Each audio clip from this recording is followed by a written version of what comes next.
ராவணா பார்வையாளர்கள், தமிழ் உறவுகள் மற்றும் ராவணா நல உரிமைகளுக்கு வணக்கம். உங்களுடைய தொடர்ந்த பேராதரவுக்கு நன்றி. காலையிலேயே ஒரு இதை பேசி பதிவிடணும் அப்படின்னு இருந்தோம். வழக்கம் போல் இங்கே ஒரு மின் தடை பிரச்சனை. அதனால் ரொம்ப தாமதமாக தான் அந்த விஷயத்தை பதிவு பண்ண வேண்டியதாக இருக்குது. நேற்று நடந்த ஒரு சம்பவம் ஒரு சமூக ஆர்வலர்கள் மத்தியில், பொதுமக்கள் மத்தியில் எல்லா தரப்புலையும் ஒரு பெரிய அதிர்வை ஏற்படுத்தி, யார் மீது தவறு அப்படின்ற ஒரு பெரிய சர்ச்சையை உருவாக்கி இருக்கிறது. காவல்துறைக்கும் ஒரு இளைஞனுக்கும் ஏற்பட்ட மோதல் அது. தஞ்சாவூரில் நேற்று விடுதலை சிறுத்தைகள் கட்சி ஒரு ஆர்ப்பாட்டம் செய்யுது. அந்த பகுதியை மட்டும் தனியாக பார்த்துரும். அந்த ஆர்ப்பாட்டம் எதற்குனாக்கா, கட்சியினுடைய தலைவர் தோழர் தொல் திருமாவளவனாருடைய பிறந்த நாள், அது தமிழர் எழுச்சி நாள் அப்படின்னு சொல்லிட்டு உளுந்தூர்பேட்டையில் நடக்கிற நிகழ்ச்சி. அதை ஒட்டி அவங்க பெரிய பதாகைகள்லாம் வைக்கிறாங்க, பேனர்லாம் வைக்கிறாங்க. அதை வைக்கக்கூடாதுன்னு சொல்லிட்டு அங்கே தடுப்பு தடுக்கிறாங்க. அதை கழட்டி இருக்கிறாங்கன்னு சொல்லிட்டு ஒரு பெரிய மறியல் உடனடியாக திடீர்னு சொல்லாமல் கொள்ளாமல் ஒரு 40 பேர் கொண்ட கும்பல் தான் அது. 40 பேர் கொண்டவர்கள்கிட்ட மறியல் பண்ணிட்டு இருக்கிறாங்க. அந்த நேரத்தில் விலார் பகுதி, தஞ்சை விலார் பகுதி, இந்த முள்ளிவாய்க்கால் முற்றம் இருக்குதுல்ல, அந்த பகுதியை சேர்ந்தவர் அந்த தம்பி. அவர் வேலைக்காக வராரு. அவர் பேர் ஆகாஷ். வயசு ஒரு 25-26 வயசு அப்படின்ற மாதிரி சொல்கிறாங்க. அவர் வரும்போது அவர்கிட்ட அந்த விஷயம் ஒரு பதட்டம் வருது. வேலைக்கு போகிற இடத்துல இவங்க மறிச்சுக்கிட்டு இருக்கிறாங்களே அப்படின்றப்ப. பொதுவாகவே இப்போ இருக்கக்கூடிய இளம் தலைமுறைக்கிட்ட ஒரு உளவியல் சிக்கல் இருக்குது. எல்லாருக்கும் அது இருக்குதுன்னு சொல்ல முடியாது. சில பேருக்கு எல்லாத்தையுமே ஒரு எமோஷ்னலாகவும், எல்லாத்தையுமே ஒரு எதிர்மறையாகவே பார்க்குற அந்த போக்கு, அது ஒரு பிரச்சனைக்குள்ள இடமா மாறி இருக்குது. அது சரியாக தவறான்றது அப்பாற்பட்டது. அந்த மாறி இருக்கிற இடத்துக்குள்ளே நம்ம நுழையிறோம். பிரச்சனை இல்லாமல் மாற்று வழி என்ன இருக்குன்றதை தேடணும். இல்லை அப்படியே வேறு வழி இல்லைனா கூட ஏதோ ஒரு காரணங்கள் சொல்லி அந்த பக்கம் நகர்ந்து போகிறத பார்க்கணும் ஒழிய, ஆர்கியூமெண்ட் அது முறையற்ற ஒரு இது திடீர்னு நடக்கிறது, அனுமதி வாங்காத நடக்கிற ஒரு போராட்டம். அவங்க ஒரு எமோஷ்னலில் செய்கிறாங்க. தன்னுடைய தலைவனுக்கு வைக்கப்பட்ட அந்த பேனரை இப்படி எதிர்ப்பு தெரிவித்து மறுக்கிறாங்களே அப்படின்னு ஒரு பெரிய கோபத்தில் மறியலில் ஈடுபட்டிருக்கிறாங்க. அந்த இடத்துல போயிட்டு நீங்கள் உட்காந்து அவங்கக்கிட்ட தர்க்கம் பண்ணுற அந்த விதமே பார்த்தீங்கன்னா, எதிர்த்து பேசுகிறாங்க. அவங்க முதல்ல சுமூகமாக சொல்ல வராங்க. அதில் 2 மனப்பான்மையை பார்க்கலாம். என்னென்னா, இவர்களுக்கெல்லாம் நம்ம அந்த பொதுவாக இந்த கட்சி, இந்த கொடின்னு பார்த்துட்டாவோ ஒரு எண்ணம் வரும். இவர்களுடைய போராட்டத்துக்கெல்லாம் நம்ம இப்படி போயிடலாமா, பின்னாடி போயிடலாமா அப்படின்ற எண்ணமாக இருக்குமோ அப்படின்ற ஒரு எண்ணம் தோணுது. அது அப்படி தான் அவர் பொதுவாக இல்லைன்னா அவருக்கு எல்லாத்தையும் எதிர்க்கக்கூடிய குணமாக இருக்குதா அப்படின்றதையும் பார்க்கணும். அது சாதாரணமாக நின்றுட்டு அந்த பக்கம் ஏதோ ஒன்று பேசி கடந்து போகலாம். அந்த மாதிரி நிறைய இடத்துல நிறைய தடுப்புகள், நிறைய போராட்டம். அந்த இடத்த கடந்து போகிறதுக்கு அண்ணன் அந்த மாதிரினா அப்படி வேறு ஒரு சிக்கல்னா ஏதோ ஒன்று சொன்னாக்கா நீ போப்பா அப்படின்னு அனுப்பிச்சிருவாங்க. மிக எளிமையாக அந்த இடத்துல எதிர்கொள்ள வேண்டிய விஷயத்த ஒரு கரடு முரடாக மாற்றுறாரு பேசி. அவர்கள் எல்லாருமே ஒரு பக்கம் பார்த்திங்கன்னா இவரை போலவே இளைஞர்கள் தரப்பை நின்று பார்த்துட்டு இருக்குது. கொஞ்சம் எமோஷ்னல் ஆச்சுன்னா எல்லாரும் சேர்ந்து கை வைக்கிற அந்த போக்கு இருக்கும். ஆனால் யாருமே வைக்கல. அந்த மாதிரி வைக்காத இருக்கிறப்ப தான் அந்த பிரச்சனை பெருசாக நடந்துட்டு இருக்குது. மோதல் வருது. என்னன்னு 2 பேரும் கையை நீட்டிக்கிறாங்க. நெட்டி தள்ளிட்டு இருக்கிறான். வான் நல்லதுக்கு தான் சொல்கிறேன்னா அதில் வரக்கூடிய இன்னொரு சிறுத்தை உறுப்பினரும் சொல்கிறார், வான் நல்லதுக்கு தான் சொல்கிறேன், இது எமோஷ்னலாக மாறிட்டு இருக்குது, இந்த இடத்துல வேணாம், கொஞ்சம் நீ அந்த பக்கமாக போகல நின்றுட்டு பார்க்கலாம், பேச்சுவார்த்தை போயிட்டு இருக்குதுன்ற அவரையும் ஏற்று பேசுகிறப்ப தான் காவல்துறை உள்ளே வருது. அந்த காவல்துறையும் அந்த மாணவனை சமாதானப்படுத்தி, அந்த இளைஞரை சமாதானப்படுத்தி அந்த இடத்துலேருந்து நல்லபடியாக வெளியே அனுப்புன்ற நோக்கத்தோடு தான் உள்ளே நுழையிறாங்க. ஆகாஷ் என்ற அந்த தம்பிக்கிட்ட பேசும்போது அங்கேயும் எதிர்த்து பேசிகிட்டு இருக்கிறாரு. அங்கேயும் திரும்ப அங்கே ஒரு குரல் வருது. எஸ்ஐ சொல்கிறாரு. அந்த எஸ்ஐ சொல்லும்போது அவர் பேர் ரஹீம். அவர் சொல்லும்போது நல்லதுக்கு தான் சொல்கிறேன்னு திரும்ப சொல்கிறார்.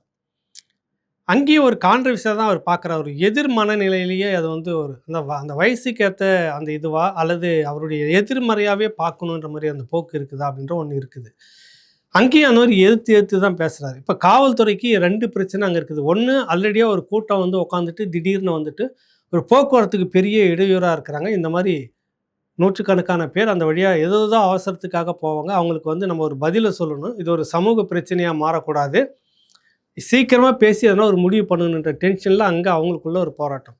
இதற்கு மத்தியில் இந்த தம்பி ஆகாஷ் அங்கே நின்றுக்கிட்டு நிறையா ஆணி அடிச்ச மாதிரி நின்றுக்கிட்டு அவங்களுக்கு கூட ஒரு மோதல் போக்கு மாதிரி உருவாகுதுங்க. எந்த தரப்பும் விடாமல் அவங்கக்கிட்ட சரி விட்டுட்டு அடுத்த பக்கம் பேச்சு என்னான்றதை பார்க்கலாம். அவர் வழி கிடச்சா போகட்டும், இல்லைன்னா நிற்கட்டும், விட்டுட்டு அடுத்து அங்கேயும் மோதுற மாதிரி விடுதலை சிறுத்தைகளாக அந்த இடத்துல என்னென்னா அங்கே தலைவருக்கு மாநாடு நடந்துகிட்ருக்குது. நீங்கள் அதில் கவனம் செலுத்தணும், அங்கே போகிறதுக்கு ஏற்பாடு பண்ணணும். அதை விட்டுட்டு இவ்வளோ சர்ச்சைக்குள்ளே இறங்கலாமான்ற கேள்வி இங்கே இருக்குது. இன்னும் நிறைய கேள்வி விசிகாவுக்கு இருக்குது, நம்ம பேசுவோம். அந்த தம்பி விஷயம் இந்த மாதிரி நடந்துட்டு இருக்கிறப்ப அந்த காவலர் வராங்க, ஒரு டீம் வராங்க. 3, 4 பேர். ஒருத்தர் சிவில்ல இருக்கிறாரு. அநேகமா அவர் வந்துட்டு சிவில்ல இருக்கிறதால இன்டெலிஜென்ட் டிபார்ட்மெண்ட் எல்லா இடத்துலயும் அந்த மாதிரி இருப்பாங்க. அவர் தான் வந்து இந்த பைக்கை முதல்ல ஓரம் நிறுத்து, பைக்கை ஆஃப் பண்ணு, பைக்கை ஓரம் நிறுத்துன்னு திரும்ப திரும்ப தள்ளுறாங்க. அது 2 பக்கம் இறுக்கமா புடிச்சுக்கிட்டு நெட்டி தள்ளாரு, பேசுறாரு, இப்படியே தான் இருக்குது. அந்த எஸ்எஸ்ஐ வந்து அவர் சொல்றாரு, அவர் வந்து பேசும்போது, "இது வந்து நல்லதில்ல. திரும்ப திரும்ப இப்படி பேசிட்டு இருக்காத." அப்படின்றப்ப தான் அவரு திரும்ப திரும்பவும் வலிய பேசும்போது ஒரு எமோஷனல் அந்த இடத்துல வந்து ட்ரிக்கர் ஆகுதுல்ல. ஏற்கனவே மண்டை காஞ்சு போயிருக்கும் காவல்துறை. ஏன்னா நாள் முழுக்க பிரச்சனையிலேயே உட்காந்துட்டு இருக்கிறது காவல்துறை. அது எமோஷனல்ல வந்துட்டு நீ வந்து தள்ளும்போது நீ கைய வச்சு பாருன்றான் அந்த தம்பி, அவ்வளோதான். அவன் சொல்றான் அந்த மாரி கை வச்சு பாருன்றப்ப எப்பவுமே யூனிஃபார்ம் சர்வீஸ்ல இருக்கிறவங்களுக்கு ஒரு எண்ணம் வந்துரும்ல. பட்டுன்னு ஒரு அடி கன்னத்துல அடிக்கிறாரு அது. அடிச்சது நியாயப்படுத்தல. அது எப்பவுமே கை நீட்டக்கூடாது. இந்த மாரி விஷயங்களுக்கெல்லாம் முடிஞ்ச வரைக்கும் எப்படி வந்து தடுக்கணும் அப்படின்ற பயிற்சி அவங்க கிட்டயே இருக்குது. அவங்க கிட்டயே காவல்துறையில அதெல்லாம் குடுக்குறாங்க. ஒரு ஒரு பிரச்சனைய எப்படி முடிக்கணும், எப்படி பயிற்சிக்கணும், ஒரு கூட்டத்த எப்படி கலைக்கணும், குறைந்தபட்ச பலப்பிரயோகம்ன்றது எப்படி பண்ணணும் அப்படின்றதெல்லாம் இருக்குங்க. இவரு வந்து அடிச்சதே தப்பு. அதுக்கு பிறகு காவல்துறை குடுக்குற விளக்கம் இருக்குது. 2வது கட்டத்துக்கு போவோம். இந்த பிரச்சனை நடந்து அடிச்ச உடனே அவன் எமோஷனலா அதே வேகத்தோட எகிறி ஒரு அடி திரும்ப அடிக்கிறான். இப்ப அப்படியே ஒரு ஃபிளாஷ்பேக் வந்து உங்களுக்கு சொல்றேன். ஐபிஎல் கிரிக்கெட் போட்டி செல்வி ஜெயலலிதா அவர்கள் முதலமைச்சராக இருந்தபோது, இந்த இனப்படுகொலை நடந்த அந்த தாக்கம் எல்லாம் கொந்தளிப்பா இருக்கிற நேரத்தில, இலங்கையினுடைய அந்த கிரிக்கெட் டீம் வந்துட்டு இங்க விளையாடுறதுக்கு வருது. இங்க இருக்கக்கூடிய கிரிக்கெட் ஸ்டேடியத்துக்கு. அப்ப திரைப்படத் துறையில இருக்கக்கூடியவர்கள், தமிழ் உணர்வாளர்கள் எல்லோரும் சேர்ந்து, கட்சி பாகுபாடு இல்லாம, தமிழ்நாட்டு கொடியோட வந்து நின்னு ஒரு பெரும் போராட்டம் அதுல. போலீஸு அப்ப சாரங்கன் அவர் வந்து டெப்டி கமிஷனரா இருக்கிறாரு. சிட்டி போலீஸ் கமிஷனர் வந்து விஸ்வநாதன் ஐபிஎஸ் அவரு. லட்டி சார்ஜ் ரொம்ப மோசமான தாக்குதல். அதுதான் இயக்குனர் கலைஞர் அவர்களுக்கு அந்த அவர் கூட இருந்த அந்த இயக்கத்தை சேர்ந்த அந்த தம்பிக்கு விலா எலும்புலாம் உடைஞ்சிருந்தது. மிக மோசமான ஒரு போராட்டம். அந்த இடத்துல தான் நினைக்கிறேன், அங்க வந்து இந்த பிரச்சனை நடந்துகிட்டு இருக்கும்போது, இதே போலவே ஒரு ஆட்டோவுக்கு இன்னொரு இதுக்கு மத்தியில வந்து அந்த போராட்டத்தில் தான் நினைக்கிறேன். ஒரு தம்பி வந்து அடி வாங்குறாங்க. சுத்தி லட்டியில அடிக்கிறாரு. அவர தன்னை தற்காத்துக்கிறதுக்கு வேற வழி இல்ல. அப்ப அங்க இருந்தப்ப பட்டுன்னு வேற வழி இல்லன்னா, அவர் அந்த பாக்ஸிங் தெரிஞ்சு ஒரு குத்து விடுறாரு. அவர் அப்படியே கீழ விழுந்துறாரு. இதுதான் விஷயம். இந்த பக்கம் இந்த அலைஞ்சு வீடியோ கேமராமேன்லாம் ஓடி ஓடி ஏதோ விஷுவல் எடுத்தாகணும்ல. அவர் அந்த நேரம் பார்த்தா அப்படி திருப்பின உடனே இந்த கிக்கு விழுறதுக்கும், அவர் கீழ விழுறதுக்கும் சரியா இருந்தது. எமோஷனல் பத்திக்கிச்சு. அந்த இளைஞனை கொண்டும் போயிட்டு, பிறகு நான் அவர்ட்ட பேசினேன். கைய உடைச்சாங்க. கைய வந்து 2 செங்கல்ல வந்து வச்சு, என்ன இருந்தாலும் போலீஸ் அடிச்சதெல்லாம் விட்டுக் கொடுக்க முடியாதுல்ல. பாத்ரூம்ல வழிக்கு வந்தேன்னு சொல்லணும்ல. செங்கல்ல வச்சு ஒரு இரும்பு கடப்பாரை ராடு மாரி பெரிய இதில கம்பி கொண்டு வந்து ஒரே அடி அடிச்சு உடைச்சு ஹாஸ்பிட்டலுக்கு கூட்டின்னு போனாங்க. உடம்பும் அது இல்லாம நெறைய அடிச்சாங்க. அது வேற விஷயம். இப்ப இங்க வருவோம். இந்த மாரி போலீஸ் எத்தன ஒரு அடி நச்சுன்னு அடிச்ச உடனே அங்க எமோஷனல் பத்திக்கிச்சு. யார மீட்கணும், யாருக்கு உதவி பண்ணணும், அந்த கூட்டத்தில இருந்து இந்த தம்பிய காப்பாத்தணும் அப்படின்றதுக்காக தான், ஆகாஷ காப்பாத்தணுன்றதுக்கு தான் இந்த காவல்துறை அங்க உள்ள போகுது. 4 பேர் கொண்ட குழு அங்க போறாங்க. கடைசியா அவங்களையும் எதிர்த்து பேசி, "நீ முடிஞ்சா கைய வச்சு பாருன்னு" சவாலோட, "நீ என்னடா இப்படி பேசிக்கிற இந்த இடத்துல இருந்துன்றப்ப" அடிக்க தான் செய்வாங்க. அது நடக்கும் தான் அது. அது சரியா தவறான்றது அப்பாற்பட்டது. முடிஞ்ச உடனே அடிச்சு இவ்வளோ பிரச்சனை. இப்ப 6 வழக்கு அவர் மேல. கூட பின்னாடி இருந்த இன்னொருத்தர் சப்போர்ட் பண்ண அந்த தம்பியும் அவரும் வழக்கு போட்டிருக்காங்க. இப்போ வழக்கம் போல காவல்துறை என்ன சொல்லுதுன்னா, ஒருத்தர வந்து ஏதோ ஒண்ணு பண்ணிட்டாங்கன்னு வச்சுக்கோ, என்கவுண்டர் ஏதோ ஒண்ணு பண்ணிட்டாங்கன்னா, அவர் இந்த இடத்துல வந்து பிட் பாக்கெட் அடிச்சார், அந்த இடத்துல வந்து கூலிப்படையா வேலை செஞ்சார், இந்த இடத்துல இத்தனை கொலை வழக்கு அவர் மேல இருக்குன்னு ஒரு பட்டியல் குடுப்பாங்க. அதுபோல இந்த ஆகாஷ் மேல ஏற்கனவே வந்துட்டு காவல் நிலையத்தில புகார் இருக்கிறது. இதைப்போல வந்து அவர் வேலை செய்ற இடத்துல சூப்பரிண்டென்ட் அவருடைய கண்காணிப்பாளர வந்து அடிச்சதா ஒரு வழக்கு பஞ்சாயத்து பேசி முடிச்சு ஸ்டேஷன்ல நடக்குது. வேலை செய்யக்கூடிய இன்னொரு பெண்ணையும் இந்த மாரி வாய் தகராறு பண்ணி இந்த மாரி பேசி அடிச்ச வழக்கு இந்த மாரி இருக்குது. ஸோ இந்த இளைஞர் ஆகாஷ் எப்பவுமே ஒரு எமோஷனலா இருப்பார் போல இருக்கு அப்படின்னு இந்த வச்சு பார்க்குறப்ப தோணுது. அதே நேரத்தில போலீஸ் இத சொல்றது நம்ம நியாயம். இத வந்து நீங்க பின்னாடி தான் எடுக்கிறீங்க. இன்னும் கொஞ்சம் ஸ்மூத்தா நீங்க அந்த அந்த இடத்துல ஹேண்டில் பண்ணியிருக்கலாமே அப்படின்ற கேள்விகள் சமூக ஆர்வலர் தரப்புல இதெல்லாம் வருது. ஆர்வலர் சொல்லக்கூடிய விஷயங்கள்லாம் என்னன்னாக்கா, இதெல்லாம் மனித உரிமை மீறல் அப்படின்னு சொல்லும்போது, அந்த இடத்துல நின்னு வேலை செய்யும்போது தான் தெரியும் அப்படின்னு காவலர்கள் தரப்பு சொல்லுது. எப்பவுமே காவலர்கள் குறைந்தவர்களாக மக்கள் அதிகமாக இருக்கிறதுக்கு ஒருத்தருக்கு எவ்வளவு பேருன்னு இருக்குது. கட்டுப்படுத்த வேண்டியது காவல்துறையோட பொறுப்பு.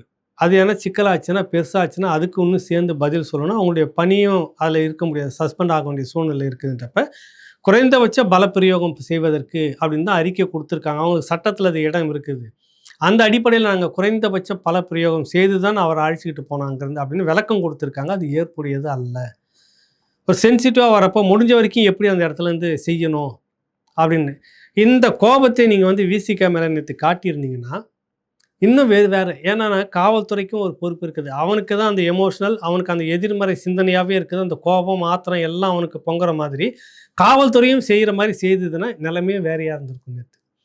அவன் மேலே அந்த காட்டின கோபத்தை நீங்கள் ஒரு விசிகா ஆள் மேலே காமிச்சிருந்தீங்க, இன்னும் பெரிய சிக்கலாக இருக்கு நேற்று. எதுக்கு சொல்ல வரேன்னா, காவல்துறைக்கு ஒரு நிதானம் வேண்டும். நீங்கள் விளக்கம் சொல்கிறீங்க, 1000 விளக்கம் சொல்கிறீங்க, அது ஏற்புடையதாக இருக்குது. இருந்தாலும் சொல்ல வர்றது, அவனுக்கு ஆகாஷ் மேலே நீங்கள் காட்டக்கூடிய அந்த கோபத்தை நேற்று ஏன் விசிகா மேலே காட்டலை? காட்டியிருந்தா என்ன நடந்திருக்கும்? ஏன்னா அங்கே காட்ட முடியாது, சிக்கலாகும். அதனுடைய வேகம் தான் அந்த பையன் தனியாள் தானேன்னு சொல்லிட்டு நீங்கள் அடிக்கிறீங்க.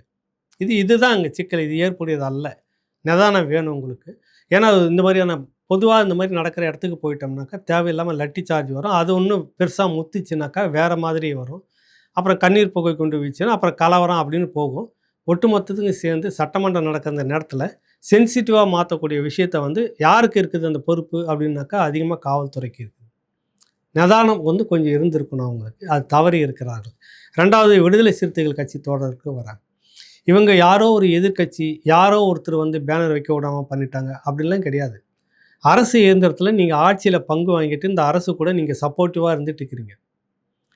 நடப்பது உங்களுடைய ஆட்சியும் கூட. ஏன்னா இதற்கு முன்பாக ஒரு 1/2 நூற்றாண்டுகளுக்கு மேலே 75 வருஷத்துக்கு பிறகு, சுதந்திரத்துக்கு பிறகு இன்ன வரைக்கும் பார்த்தீங்கன்னாக்கா ஒடுக்கப்பட்ட மக்களுடைய அந்த அட்டவணை பிரிவு மக்களுடைய உழைப்பை வாங்கிக்கிற திராவிட கட்சிகள் மாறி மாறி உங்கள் முதுகில் ஏறி உக்காந்துட்டு அவங்க குதிரை ஓட்டிக்கிட்டே இருப்பாங்க, சுகமாக இருப்பாங்க. ஓட்டு போடுறதுக்கும், போஸ்டர் ஓட்டுறதுக்கும், கோஷம் போடுறதுக்கும், பிரச்சனை பண்ணிட்டு போராட்டம் பண்ணுறதுக்கு தான் இந்த மக்கள் நமக்கு வேணும். அதிகாரத்தில் வந்து பங்குலாம் கொடுத்துடக்கூடாது அப்படின்றதுல இது வரைக்கும் இருந்தது திமுக, அதிமுகன்ற மாறி மாறி வந்த திராவிட கட்சிகள். முதன்முறையாக தாவேகா விஜய் அவர்கள் ஆட்சியிலையும் பங்கு, அதிகாரத்திலையும் பங்குன்னு ஒன்று கொடுத்துருக்கிறப்ப நீங்கள் உள்ள ஆட்சி அதிகாரத்தில் பங்கு எடுத்துக்கிட்டு இருக்கீங்க. நீங்கள் எதிர்த்து போராடுறது உங்களுடைய ஆட்சியவே தான். நீங்கள் பங்கு எடுத்துக்கிட்டு இருக்கிற, நீங்கள் அங்கம் வகிக்கிற இந்த தாவேகா ஆட்சியில் தான் நீங்கள் வந்து அவர்களை எதிர்த்து போராடிட்டு இருக்கிறீங்க. அது நெருக்கடி யாருன்னா உங்களுடைய காவல்துறைக்கு தான். ஏன்னா நீங்கள் ஆட்சியில் பங்கு எடுத்துகிட்டு இருக்கிறீங்க, உங்களுக்கும் பொறுப்பு இருக்குது. பிரச்சனை சென்சிட்டிவாக மாறக்கூடாது அப்படின்றதுல உங்களுக்கு ஒரு அக்கறை இருக்குது. ஏன்னா ஒரு வாய்ப்பு கிடைச்சிருக்குது தாவேகா அரசு. என்ன இந்த வாய்ப்பை வச்சுக்கிட்டு நீங்கள் வந்துட்டு இப்படிலாம் செய்ய ஆரம்பிச்சிங்கன்னா அது இந்த சமூகத்துக்குமான ஒரு கெட்ட பேர். இவங்க எப்பவுமே அப்படி தான் பண்ணுவாங்க. எல்லாம் அதான் பேசிட்டு இருக்கிறாங்க நேரத்துலேருந்து.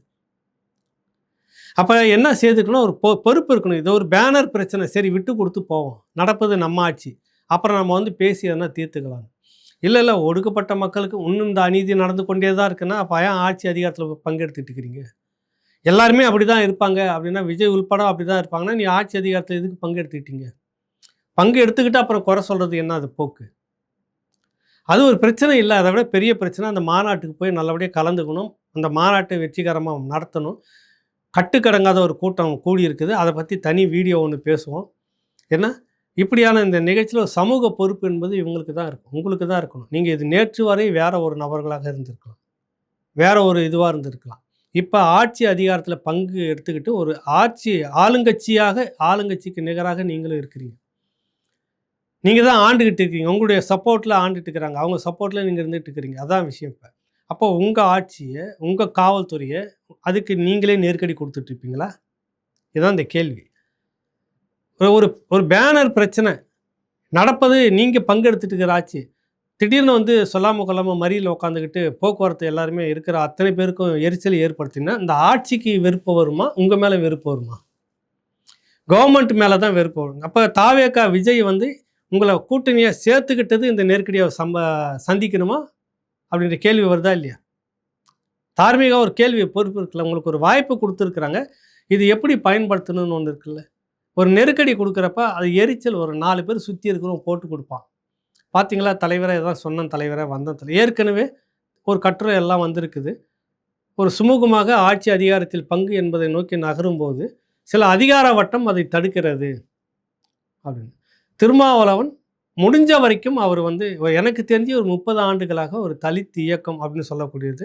தலித் இயக்கம்னு சொன்னால் சில பேர் வருத்தப்படுவாங்க, அவங்க சொல்லிட்டு இருக்கிறாங்க விசிகா அந்த மாதிரி. அட்டவணை சமூக மக்களுக்கான ஒரு இயக்கம் என்பது 30 ஆண்டு காலம் இப்படி ஒரு வீரியமாக இவ்வளவு கடந்து இவ்வளவு நெருக்கடிகளை தாண்டி அதை உடைவதற்குமான வாய்ப்புகள் பல முறை இருந்தால் கூட விட்டு கொடுத்து சமரசமாகி அது இவ்வளோ கட்டுக்கோப்பாக கொண்டு வந்து நடத்தி ஒரு அதிகார மையமாக இருக்கிறது வந்து சாத்தியமில்லை. எனக்கு தெரிஞ்சு இதுக்கு முன்னாடி நிறைய தலைவர்கள்லாம் இருந்திருக்கிறாங்க. பூவை மூர்த்தியார்ன்றது அது மிக பெரும் ஒரு சாம்ராஜ்யம். அது வந்து தனித்துவமான அது ஒண்ணு. அதுக்கு பிறகு அப்படின்னு பார்த்தீங்கன்னா, இன்னைக்கு இருக்கிறது இதுதான். அது ஒரு லெஜண்ட் அப்படின்னு சொல்லலாம். பூவை மூர்த்தியார் அவருடைய அந்த கட்சி, அவர் கட்டமைப்பு, அவர் இருந்த விதம். அதைப் போல இப்ப வந்து இத்தனை வருஷத்துக்கு பிறகு வந்து கடந்து வந்திருக்கிறது பெரிய விஷயம் அது. என்னைக்கே சின்ன பின்னமாக்குறதுக்கு திராவிட கட்சிகள் எவ்வளோ முயற்சி பண்ணுச்சு. ஒரு முறையும் எப்படியோ தக்க வச்சு கொண்டு வந்திருக்கிறாரு. விசிக அந்த அளவுக்கு வந்திருக்கிறது. இந்த கட்சி ஒரு அதிகாரம் கிடைச்சிருக்குதுன்றப்ப, அது எப்படி பயன்படுத்தி வேற என்னென்னலாம் செய்ய முடியும் அப்படின்ற கேள்வி அந்த இடத்துல இருக்குது. அப்ப அந்த பொறுப்பு யாருக்கு அதிகமா இருக்குது அப்படின்னா, விசிகாவுக்கு தான் இருக்குது. எந்த விதத்திலயும் வந்துட்டு இது ஒரு சலசலப்பாகவோ, சச்சரவாகவோ, இது வந்து ஒரு பெரிய சிக்கலாகவோ மாறக்கூடாது அப்படின்ற ஒரு தார்மீக பொறுப்பு விடுதலை சிறுத்தைகளுக்கு தான் அதிகமா இருக்கு. ஏன்னா, இப்ப நீங்க தான் அதிகாரத்த கையில வச்சுட்டு இருக்கோம். அதிகார பங்கு உங்ககிட்டயும் இருக்குது. அப்போ ஒரு இன்னும் கூடுதலான இருக்கு. நம்ம மத்தவங்களுக்கு பெரிய இடையூறாக இருந்துறக்கூடாது. ஒரு சாதாரண பேனர் தானே என்ன போயிடுச்சு இப்ப. அடுத்தது போய் கலந்துக்கிட்டு அது எப்படி சிறப்பிக்கணுன்றதுல நீங்க கவனம் எடுத்திருக்கலாம். அது ஒரு உரிமை பிரச்சனை. இன்னும் யார் வந்தாலும் எங்களை இப்படித்தான் பண்ணிட்டு இருப்பீங்களா அப்படின்ற உங்களுக்கு ஒரு ஒரு ஒரு ஒரு ஆதங்கம், ஒரு கோபம் வெடிக்குதாங்க. புரியுது அது. பட் அது அது இப்படி நீங்க செய்திருக்க கூடாது. அந்த கோபம் எல்லாம் தெரியும். யார் வந்தாலும் எங்க பேனர் தான் எடுக்கணுமா? மத்த கட்சி பேனர்லாம் நீங்க எடுக்குறீங்களா? இது ஆளுங்கட்சி முன்னாடி இருந்தப்ப ஸ்டாலின் படத்தெல்லாம் வைக்கிறப்ப இந்த மாரி இந்த இடத்துல இப்படி இருக்கு, இப்படி இருக்கு, இதெல்லாம் வைக்கக்கூடாதுன்னு என்ன சொல்லியிருக்கீங்களா? எங்கள மட்டும் தான் சொல்றீங்களா? தாவேகா விஜய், தாவேகா வைக்கிறவங்கலாம் வைக்கிறாங்களே, எங்கள மட்டும் ஏன்? அப்படின்ற கேள்வி இருக்குதான், இல்லைன்னு சொல்ல வரல. இன்னமும் கூட அந்த ஒதுக்குதல் இருந்தது இருக்குது. ஆனா, அதிகாரத்துல இருந்துகிட்டு நீங்க குடைச்சல கொடுத்திருந்தா எப்படி இருக்கும் பேரு? இதுதான் நம்மளுடைய கேள்வி. காவல்துறைக்கு வந்து இந்த காவல்துறை, இந்த அரசுக்கு தேவையில்லாம ஒரு நெருக்கடி நீங்க உருவாக்கியிருக்கீங்க. அந்த இளைஞனை அடித்ததன் மூலமாக. அந்த இளைஞன் இன்னும் நிதானப்படணும். என்னவோ தெரியல, அவர் எமோஷனலாவே எல்லாத்தையும் அணுகுற டைப்பா இருக்கிறதான்னு தெரியல. ஏன்னா ஏற்கனவே 2 பேர அடிச்சிருக்கிறாரு இந்த மாரி. இந்த குணத்தோட தான் இருப்பாரா அப்படின்னு தெரியல. ஒரு ஒரு ஒரு சிக்கலான ஒரு இடத்துக்குள்ள போறப்ப அது எப்படி ஹேண்டில் பண்ணணும்னு கூட இந்த வயசுல தெரியலன்னா அது என்ன அப்படின்றது ஒரு கேள்வி இருக்குது. எல்லாத்தையுமே மோதல் போக்கோட பார்க்கணுமா அப்படின்னு. ஏன்னா எடுத்தோடனே விசிக யாரும் இந்த மாதிரி பண்ணதுக்கு இன்னும் மற்ற மற்ற இடங்கள்னாக்கா பாஞ்சு உடனே எல்லாம் உழுந்து அடிச்சு வண்டி பைக்கெல்லாம் தூக்கி தூர போட்டு போடா அப்படின்னு நீ வரதை பார்த்துக்கலாம் அப்படின்னு தான் நடந்திருக்கும். ஏன்னா அப்படிதான் செய்துட்டு இருப்பாங்க வழக்கமா. திமுக கூட்டம் நடக்கிற இடத்துல, மறியல் நடக்கிற இடத்துல இந்த மாதிரிலாம் போய் பேசி சட்டம் பேசியிருந்தீங்கன்னா, வண்டி ஒரு இடம் இருந்திருக்கும், நீங்க ஒரு இடம் இருந்திருப்பீங்க. இவங்க பேசிக்கிட்டு இருக்காங்க, விளக்கம் சொல்லிட்டு உன் நல்லதுக்கு சொல்றன்றதும் சொல்ல வராங்க. அதே தான் காவல்துறையும் சொல்லுது. அப்ப அங்க ஒரு பொறுப்பு இருக்கு. இதுக்கு காரணம் அரசு பொறுப்பேத்துக்கணும். அவன் உடனே ஒரு வழக்குன்னு போட்டு ஒரு குற்றவாளியாக இந்த இந்த ஒரு இளைய தலைமுறைய, ஒரு இளைஞன நீங்க ஒரு குற்றவாளியா சமூகத்துக்கு காட்டக்கூடாது. அத வந்து ஒரு கவுன்சிலிங் குடுத்து அவர் வந்து இந்த வழக்கு விஷயத்துலேருந்து நீங்க விடுபடணும். இது ஏன்னா இது எல்லாமே எதிர்பாராம, திட்டமிடாம நடக்குது. இப்ப நீங்க குற்றவாளியா மாத்தி அவர வந்து சிறைக்கு அனுப்பி, சிறையிலேருந்து திரும்ப வந்துட்டு எப்படி இருக்குன்னா, அந்த மனநிலை அப்படிதான் இருக்கும். அதனால வந்துட்டு இந்த மாரி விஷயங்கள வந்துட்டு முடிஞ்ச வரைக்கும் கவுன்சிலிங்கோட அனுப்புறது தான் பார்க்கணும். ஏன்னா குற்றவாளிகள உருவாக்குறதுல வந்து எவ்வளவு முடியுமோ அவ்வளவு நம்ம குறைச்சிக்கிறது நல்லது. அதான் நல்ல அரசுக்கு அழகு. இந்த 3 தரப்புலயும் வந்து நிறைகளும் இருக்கு, குறைகளும் இருக்கு. ரொம்ப ரொம்ப கவனமா கையாள வேண்டியது யாருன்னா, விடுதலை சிறுத்தைகள் தான் கையாண்டு இருக்கணும். அது நேத்து தவறி இருக்கிறாங்க. இதுதான் அந்த இடத்துல நம்ம பார்க்கக்கூடிய விஷயமா இருக்கிறது. மீண்டும் ஒரு நிகழ்ச்சியில உங்கள சந்திக்கிறேன். நன்றி, வணக்கம்.